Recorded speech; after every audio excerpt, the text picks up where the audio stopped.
السلام عليكم. لا تنسوا الاعجاب بالفيديو والاشتراك في القناة تشجيعا لنا لنستمر بنشر المزيد إن شاء الله. مرحبا بكم في فيديو جديد، وإليكم أخبار نادي الهلال السوداني. رسميا الهلال السوداني يكمل اتفاقه مع هذا اللاعب. قال مصدر موثوق إن المدرب الهلال الكونغولي فلوران رشح لاعب الجابوني أنجوما للانضمام إلى صفوف الهلال في فترة الانتقالات القادمة التي تنطلق في يناير.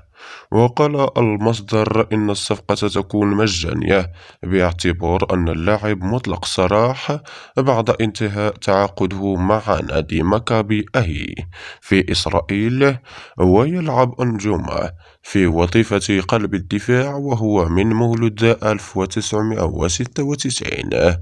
لم يجد الهلال صعوبات كبيرة في التربع على صدارة لائحة ترتيب الدوري في نسخته 28 وبأرقام مميزة.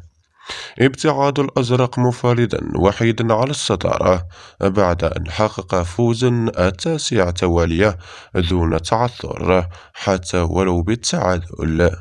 ونال الأزرق مع مجموعة 24 هدفا، غير أن الفريق يعاني بواضح على مستوى خط الدفاع، إذا كان هدف توتي مؤخرا في شباك الهلال هو الخامس الذي تستقبله شباك الفريق.